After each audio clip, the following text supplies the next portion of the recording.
মুসলিমরা কেন সারা পৃথিবীতে মাইর খাচ্ছে? মুসলিম কারা? যারা ইচ্ছায় আল্লাহ এবং রাসূল সাল্লাল্লাহু আলাইহি ওয়াসাল্লামের হুকুম মেনে নিয়েছে। যারা আল্লাহ এবং রাসূলের হুকুম মেনে নিয়েছে তাদেরকে আল্লাহ জমিনের মালিক বানিয়ে দিয়েছেন। সূরা আল আম্বিয়া আয়াত ২১।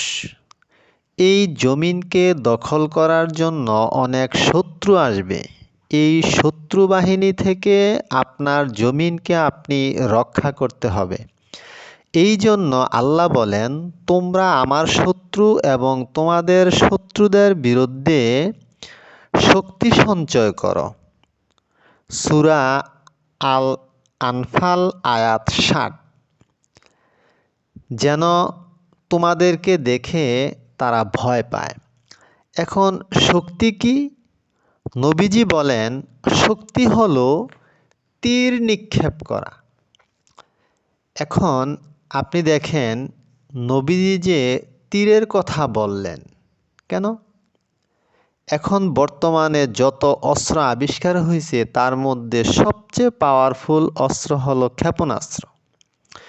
এই ক্ষেপণাস্ত্র যার যত বেশি আছে তাকেই সারা দুনিয়ার মানুষ ভয় করে। তারাই সারা দুনিয়া শাসন করে, সে ভালো হোক আর খারাপ হোক। এজন্য নবীজি তীর বলেছেন, তীর বলে ক্ষেপণাস্ত্র বুঝিয়েছেন। এ ধরনের শক্তি অর্জন করতে গেলে আপনাকে কাজ করতে হবে। এজন্য আল্লাহ বলেন, তোমরা সালাত সমাপ্ত হওয়ার পরে জমিনে ছিটায়া পড়ো, আমার অনুগ্রহ তালাশ করো। সূরা জুমা আয়াত ৬২। এখন আমরা কাজ বাদ দিয়ে শুধু আল্লাহর উপর ভরসা করে বসে আছি, কাজ ছেড়ে দিয়েছি। শুধু কোরআন হাদিস পড়ি আর ওয়াজ করে বেড়াই।